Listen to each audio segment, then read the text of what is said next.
اسی وقت کہا حاشا للہ ما ھذا بشر، یہ کوئی انسان نہیں ہے بلکہ ان ہوا الا ملک کریم، یہ تو بہت کریم قسم کا فرشتہ ہے۔ ہو رہا تھا حضرت یوسف علیہ السلام نے خواب دیکھا کہ ستارے، سورج اور چاند میرے سامنے سجدہ ریز ہے۔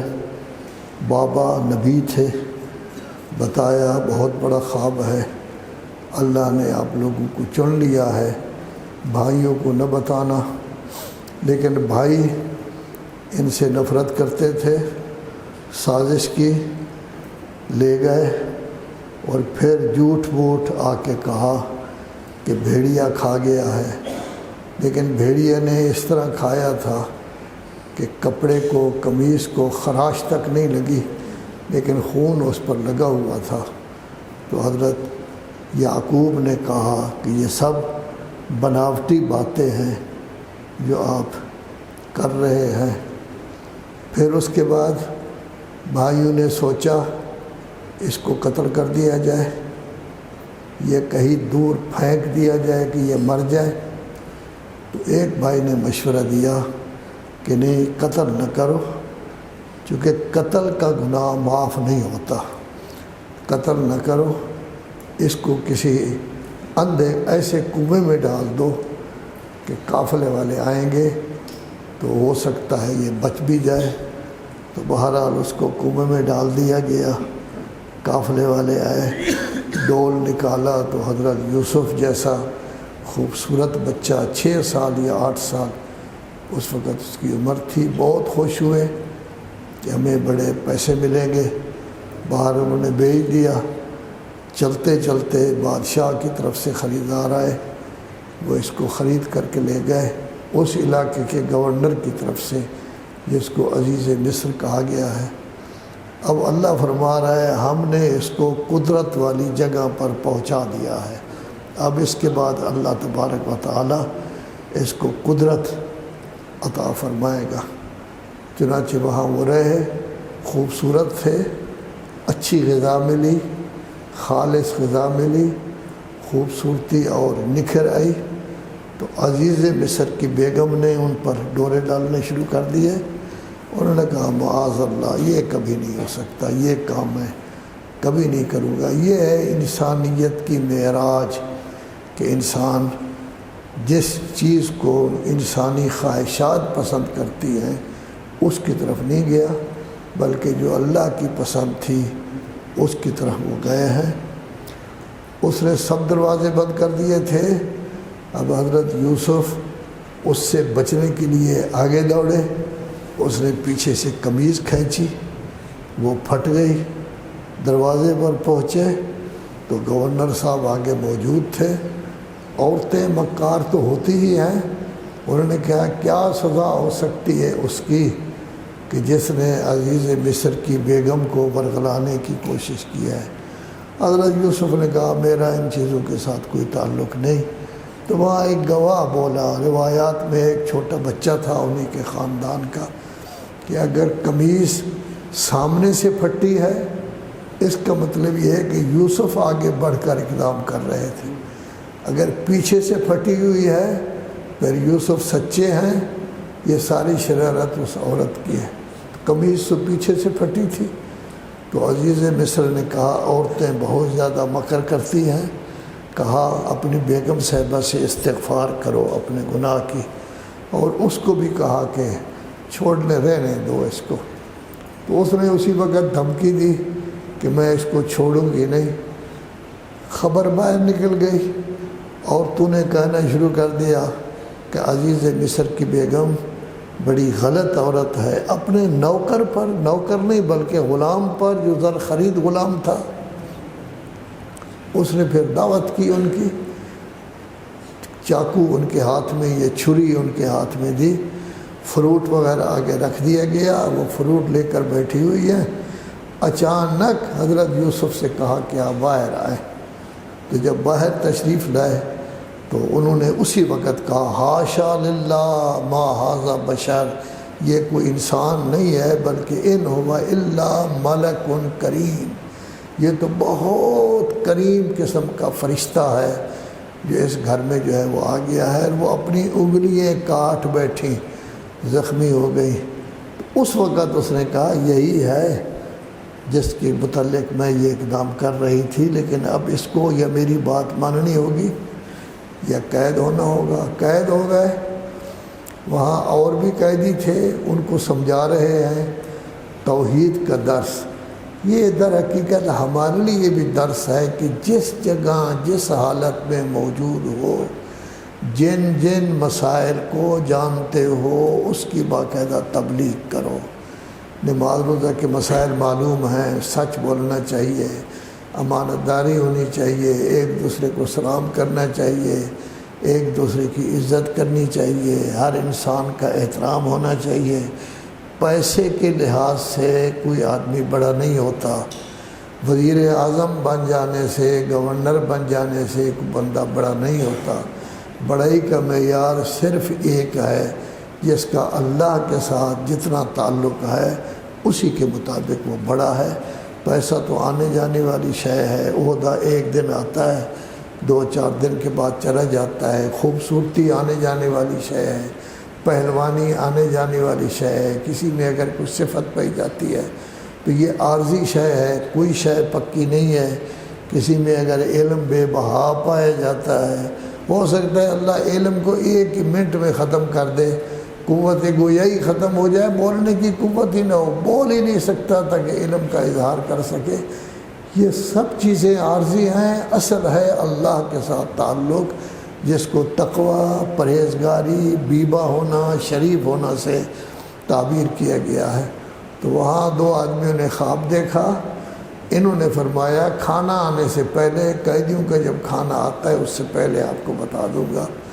تو انہوں نے بتایا کہ ایک آدمی بادشاہ کا سقا بن جائے گا، اور ایک آدمی کے بارے میں کہا کہ اس کو قتل کر دیا جائے گا اور اس کے مغز سے جانور کھا رہے ہوں گے۔ تو بہرحال اب حضرت یوسف انسان تو ہیں، نبی بھی ہیں، انسان بھی ہیں، تو ان کے ذہن میں ایک خیال آیا کہ جس نے سقا بننا تھا کہ میرا وہاں تذکرہ کرنا کہ میں وہاں رہ رہا ہوں۔ وہ لوگ ان کو بڑا شریف کہتے تھے، بڑا نیک کہتے تھے، یہ تبلیغ بھی کرتے تھے، حضرت یعقوب کا ذکر کرتے، اسماعیل کا ذکر کرتے، حضرت ابراہیم کا ذکر کرتے، توحید کا ذکر کرتے، ایک خدا کا ذکر کرتے کہ کئی خدا ٹھیک نہیں ہوتے۔ لیکن وہ شخص بھول گیا۔ اللہ کہتا ہے جب میں سارے انتظام کر رہا ہوں، اس کی طرف کیوں رجوع کیا آپ نے؟ اب روایت یہ کہتی اسی میں 7 سال اور لگ گئے، 7 سال اندر پڑے رہے۔ اب بادشاہ نے خواب میں دیکھا، خواب کیا دیکھتے ہیں کہ موٹی گائے ہیں، ان کو دبلی پتلی گائیں کھا رہی ہیں، اور پھر یہ دیکھا کہ زراعت بڑی اچھی ہو رہی ہے، پھر قحط سالی ہو رہی ہے۔ خواب کی تعبیر کی تو بڑے لوگوں کو خواب کی تعبیر کا کیا پتہ کہ کیا ہوتا ہے کیا نہیں ہوتا، کہنے لگے بس یہ بس فضول خواب ہیں، وسوسے ہیں۔ لیکن اس کو اب یاد آ گیا کہ خواب کی تعبیر یوسف نے بتائی تھی، تو کہنے لگا آپ مجھے وہاں بھیج دیں قید خانہ میں، خواب کی تعبیر ابھی معلوم ہو جائے گی۔ تو وہ قید خانہ میں گیا، پہلا لفظ کہا ایھا الصدیق، اے سب سے بڑے سچے، افتنا، ہمیں فتویٰ دے کہ یہ خواب دیکھا گیا ہے کیا ہے۔ تو حضرت نے خواب کی تعبیر بتا دی کہ 7 سال آپ کی زراعت بہت زیادہ اچھی ہوگی، پھر 7 سال قحط کے سال آ جائیں گے، کھانے پینے کے لیے کچھ نہیں ہوگا وغیرہ وغیرہ۔ تو جب یہ خواب کی تعبیر پوچھی تو بادشاہ نے کہا فوراً اس کو میرے پاس لے آؤ۔ اب یہ ہے انسانیت کی معراج۔ جب وہ آئے، اب اگر حضرت یوسف آ جاتے تو ان پر ایک الزام تو لگ گیا تھا نا کہ اس نے اس عورت کو چھیڑا ہے، تو الزام وہ چاہتے تھے کہ پہلے وہ الزام غلط ہو پھر میں آؤں، میری شرافت کی گواہی دیں سب۔ تو اس نے کہا جی نہیں، ان سے پوچھیں، یہ نہیں کہا اپنی بیگم سے پوچھیں، وہ توہین ہے نا کہ سب کے سامنے آتا کہ اس کی بیگم نے، عورتوں سے پوچھے، جو عورتیں جو ہے وہ اپنا ہاتھ کاٹ بیٹھی تھی۔ تو جب ان سے پوچھا گیا تو خود ان کی بیگم بولی الآن حس حس الحق، اب حق مکمل طور پر ظاہر ہو گیا ہے۔ تو اس وقت میں نے خیانت کی کوشش کی تھی، خیانت نہیں کی تھی، میں اپنے آپ کو بری قرار نہیں دیتی، بہرحال رحم تھا اللہ کا جس کی وجہ سے ہم بچ گئے۔ تو جب یہ سب نے گواہی دی کہ حضرت یوسف پاک ہیں، صاف ہیں، حتیٰ کہ جس عورت نے تہمت لگائی تھی اس نے بھی گواہی دی، تو حضرت یوسف آ گئے ہیں۔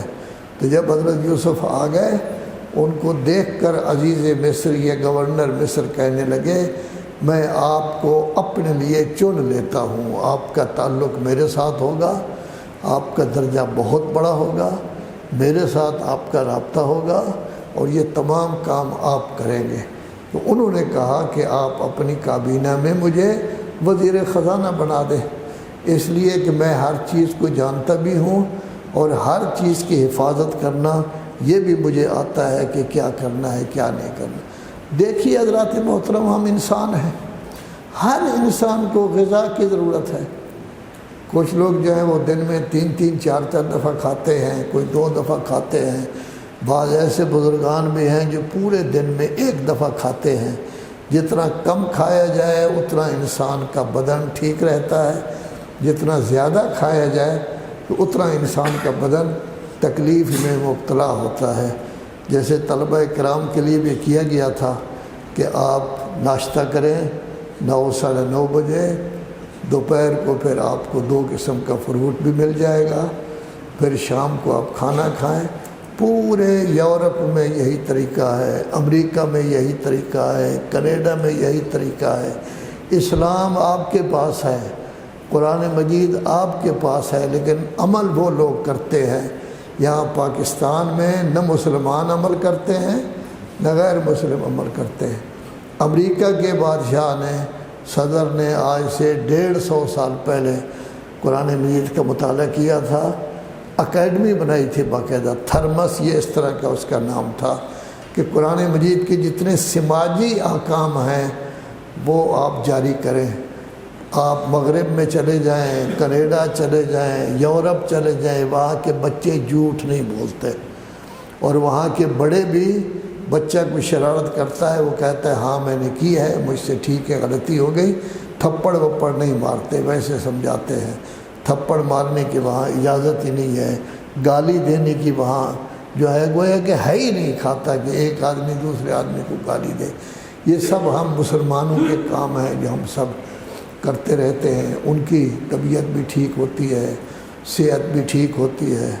صبح جب ناشتہ کرتے ہیں، جتنے گھر کے بندے ہیں خود ناشتہ کرتے ہیں، خود پکاتے ہیں، خود صفائی کرتے ہیں، حتیٰ کہ کھرا بھی باقاعدہ خشک کر کے جاتے ہیں، جیسے لگتا ہے کسی نے یہاں سے کوئی چیز اٹھائی نہیں تھی۔ ہماری طرح نہیں ہوتے، ایک برتن یہاں پڑا ہوا ہے کہ یہاں پڑا ہوا ہے۔ گھروں میں شریعت یہ کہتی ہے کہ اندھوتا برتن خالی پڑا نہیں رہنا چاہیے۔ شریعت یہ کہتی ہے کہ برتن کو ڈھانک کے رکھیں، وہ کرتے ہیں، ہم لوگ نہیں کرتے، ہمیں پتہ ہی نہیں ان اخلاقیات کا کہ کیا ہوتے ہیں کیا نہیں۔ تو آپ لوگوں کے پاس تھا، لیکن کچھ حضرات نے کچھ آدمیوں کے دستخط کر لیے تو ظاہر ہے کہ یہ چیز ختم ہو گئی۔ اچھا کام ختم کرنا آسان ہوتا ہے، شروع کرنا اس کا بڑا مشکل ہوتا ہے۔ اصل ہے انسان کی انسانیت۔ دیکھیے ہمیں غذا کی ضرورت ہے، لیکن غذا انسانیت نہیں ہے۔ جانور بھی غذا کھاتے ہیں، بیل حضرت انسان سے زیادہ غذا کھاتے ہیں، بھینس زیادہ کھاتی ہے، حتیٰ گائے بھی زیادہ کھاتی ہے، بکریاں ہو سکتی ہیں آپ جیسی غذا کھاتی ہوں، یا اس طرح مرغی بھی غذا، ہر چیز کی غذا ہوتی ہے، تو غذا تو ہر چیز کی ہے۔ اصل ہے انسان کی انسانیت۔